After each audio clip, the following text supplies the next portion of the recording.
Hello everyone, my name is Wayne. And I'm Rebecca. And we are Your Bourbon Journey. So naturally today you can tell that we are grabbing a bottom shelf bourbon. This is one of those that you find plentiful all over the place for like $10.95. No, this is actually a very high-end one. This is the third edition for this year of Booker's. And we had not found it until our friend and the owner of Archie and Clyde's, our local restaurant that we go to, gets a lot of bourbon, and he said, I can hook you up with a bottle. And we said we would like to be hooked. And thank you, Adam, once again for helping out. We really appreciate it. Rebecca, what are the specs that make this version of Booker's 3 of 2025 special? I always have to share the story because I'm a story girl. So I'll share a little bit about the story of Booker's 2025-3. So Jim Beam announced the release of Booker's Bourbon Jerry's Batch, named for former Beam Master Distiller Jerry Dalton. Dalton was the only Master Distiller ever at Beam Distilling who wasn't a Beam family member. Booker and Fred Noe first met Dalton when he moved into the house behind theirs and took a job at a local distillery as a chemist. Over the years, Booker and Jerry became close friends, and he eventually went to work at Beam. Fred Noe commented, Jerry cared so deeply about our business and our bourbon that when Dad retired, he stepped up as master distiller for a few years. I wasn't quite ready for the job yet, but during that time, Jerry made it his job to see that I'd be following in Dad's footsteps soon enough. Most of what I know about the science of our craft, I owe to Jerry. Booker's 25-03 Jerry's Batch is a Kentucky Straight Bourbon Whiskey by James B. Beam Distilling.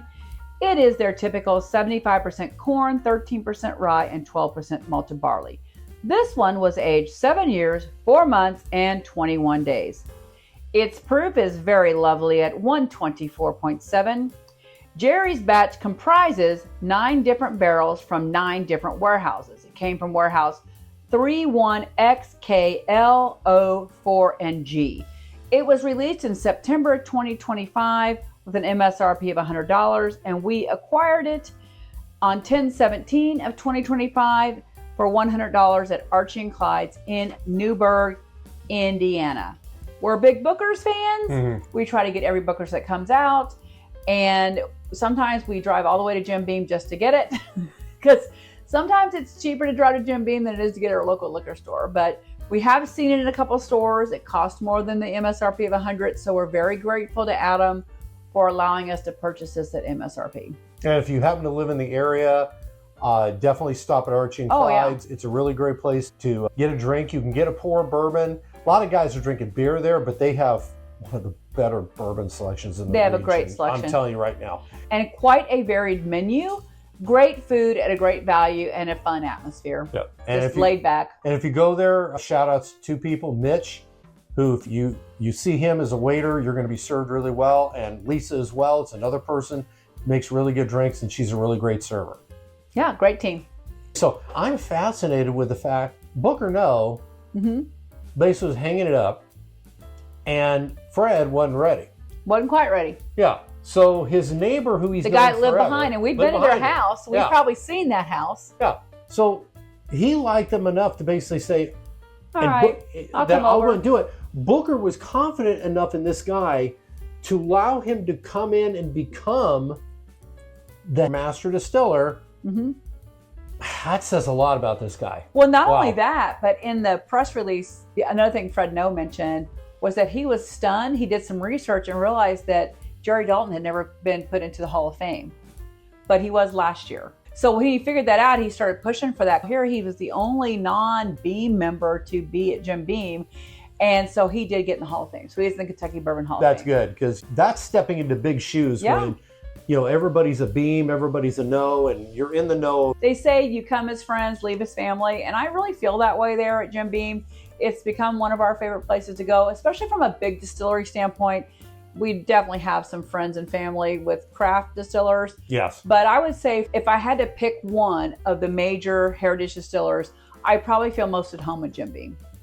Yeah, because we have not tasted this, and I think Fred talked about really working to pick something from 9 different warehouses. Sometimes they do 2 or 3 barrels from here and 2 or 3 from there. He picked a barrel from 9 different warehouses, and he was really looking at the micro ecosystems that happen in each warehouse. Let's roll this a little bit and get the legs a chance to form. I'm excited about the proof point. I'm excited about the age. It smells like Booker's. There is brown sugar in this puppy. Oh yeah. I will say this, at least on the nose, I'm not getting any nuttiness. I'm getting alcohol. Well, I think I said 124.7. It is, and it's there. I love something around 125. So this is right in my wheelhouse. I almost get, it's not consistent with them, I almost get a little bit of a cherry. I get some fruitiness here, and I rarely get fruit with Jim Beam. It's just not something I get with them.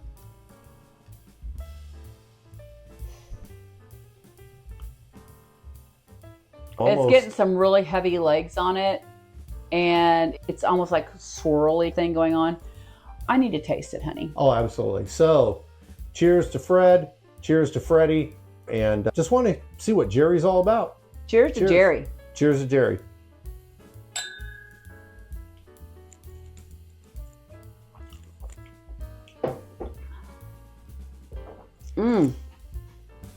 That is creamy. That's the first feeling I get. It's very creamy. It's soft. Feels great on my palate. Now let's think about how it tastes, because the feeling overtook me more than the flavor. There is more sweetness with this than I normally get with Booker's. I am getting a vanilla. I usually get brown sugar. I usually get caramel. For me, that first taste, I'm not even sure what I tasted, because I was overtaken by the viscosity, the creaminess. It felt so soft on my palate. And for almost 125 proof to feel that soft is crazy.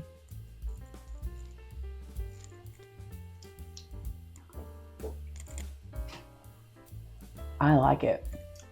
I am getting caramel and brown sugar. This and cinnamon. I know there are a lot of people that are over Booker's. We've heard reviews online from people that are just over it. I'm not over it yet. I still want to at least get 2 bottles each time it comes out. Not over it yet, and I'm happy to say that. I will say we now have enough Booker's that we try not to have more than 2 of any batch. Right. We had an opportunity last night to buy some pretty good prices on some Booker's, but we already had 2 of each, the ones that were on sale. So we said no, if you can imagine that. It was a strain for me to say no. But I will say that this is the last one that I thought was really unique was the Jimmy Russell version. Yeah, that was the end of 2024. Which I still maintain Fred Noe somehow decided that he wanted to replicate Wild Turkey. And this is different. There's not a nuttiness. Usually you get peanuts. I was going to say that. You get peanuts. But like you talked about getting some cherry on the nose, which I said I get some fruit. I am getting some fruit notes on this on the palate. And normally Booker's for me is a little more savory, which for me, my definition of that means it's not super fruity, super sweet. But I am getting lots of almost toffee notes and some fruit notes that I don't normally get. I'm getting tart cherry. I was thinking dried cherry, but cherry's cherry. I'm getting tart cherry. The mouthfeel is incredible. Amazing.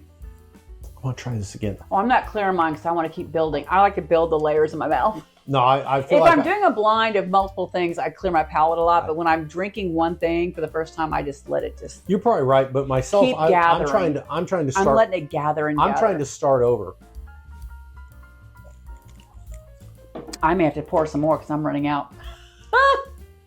Because this is really good.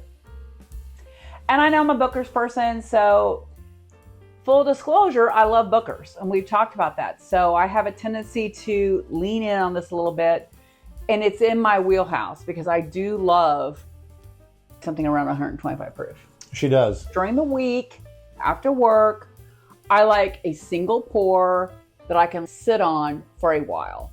And for me, that needs to be something around 120, 125 proof. I can just sit on it, enjoy it, smell it, taste it here and there, make it last about 2 hours. So that's why I gravitate towards stuff that's a little bit more barrel proof, a little more proofy and overall, because I want to sit on it for a couple hours. This is probably the fruitiest of the Booker's that I've had. I have to say that. Because right now my mind, Normally when I drink a Booker's, I'm expecting certain things. I'm certainly expecting brown sugar. I'm expecting cinnamon in the back. I'm expecting to find some peanuts. I'm not getting nuttiness. And I'm not getting nuttiness. I'm getting cherry. This is different. So, two schools of thought. There's a group of people out there on Whiskey Tube that are like, oh my gosh, it's the same Booker's it always is. I don't want to buy it anymore, blah, blah, blah. Why? If you liked it 2 years ago and it tastes similar, why wouldn't you just keep buying it? If you like it, right? So I'm always ready because we drink it. You can see these bottles have a lot out of them. So we are constantly looking to replenish because we like the taste of Booker's. Then there's this other school of thought on Whiskey Tube. Wow, that doesn't taste like Booker's, therefore I don't like it. But do you like the profile? So which is it, people? For me, if it is a good bourbon that ticks my marks for what I like, which is it's flavorful, the nose matches the palate, it's got a great finish, it feels viscous in my mouth, it's creamy. Wow, I'm gonna buy it all day long. I don't care what they call it. They can call it what they want to call it, but I just want a great bourbon. So if it's the same thing every time, and I love the first thing, I'm gonna want it 5 times. I would guess, just based on what we found with Jimmy's batch back in 2024, I'm almost wondering if this is the profile that he liked. That Jerry liked? Yeah. Could be. It's got more of those notes, and because think about this, they blended 9 barrels that they got from 9 different warehouses, so they had to all taste different. But when you blended them together, and Fred did oversee this blending. I think the last one Freddie oversaw. Yes, he did. But Fred did oversee this one. So he was looking for a very specific profile. That's what I have to think. Or he wouldn't have been, he said this one represents Jerry. And maybe Jerry, he works somewhere else locally. He probably worked somewhere at Barnestown, which means he could have been many places. But at that time, he probably would have either been at Heaven Hill or he would have been at Barton. Yeah. And both of those have cherry notes. So I'm just guessing that was something he really got a kick out of. Like you say, it was something an ode to Jerry. Just makes me wonder, depending on how long ago that was, is there a possibility that the blends that they used was anything that may have been when he was Master Distiller? No, because it's not that old. Okay. Yeah, it's not old enough for that. But they were probably looking for that profile. I thought you were going, as we sit here, we're staring at our vintage shelf. I thought you were going to go to what's in some of those vintage decanters we've not opened. And we have found some really interesting notes in some of those vintage decanters. We found a lot of chocolate in one of them. We found cherry in others. So they definitely have different profiles than Jim Beam does today. True. So it could be Fred Noe was very purposeful and intentional in finding barrels that matched what Jerry did. I don't know. I don't know Jerry. I don't know what Fred was thinking, but that's just our thought process. But this is really good. It's very good. I stopped drinking it because I was almost out. Doesn't mean I won't pour another one when we're done. Honestly, I'm really liking it because I do think it's different. I think it's different than your normal Booker's. We only have 1 bottle of this, but traditionally you can go by Jim Beam and you can pick up Booker's pretty readily. And the next trip we make out of town, I want to get a backup bottle of this for sure. We try to get 2 bottles of every Booker's just because we like to, at the end of the year, we like to do a comparison of 1 through 4. So you've got to have a backup to do that. I think it's good. Yep. Have you tried it yet? I'd love to know if you've tried it yet. There's a lot of whiskey tubers out there. We've got a lot of thumbs up, thumbs down from other whiskey tubers, but I'm more curious about folks that are watching us that actually love Booker's. They search for Booker's. They buy the Booker's when it comes out. Do you think this is a good bottle? Do you like it? That's all I care about. I want to know, is this a good pour that I want to have in my glass? I'm a pretty simpleton that way. I just know this is a very interesting pour. And I like it. It's probably, like I said, for myself, and nothing against any of the other Bookers that we've had this year. Love them. This, to me, is the best one we've had since the Jimmy's batch. Yeah. So I want to raise my glass here to Jerry. Jerry. And Fred, I will say this, you old crafty devil, and we've had the opportunity to meet you. You're just a funny guy. This is really a good batch. If you like what we do, hit the subscribe button. Always remember to drink responsibly. Today, try some of the Jerry batch of Bookers. Cheers. Cheers.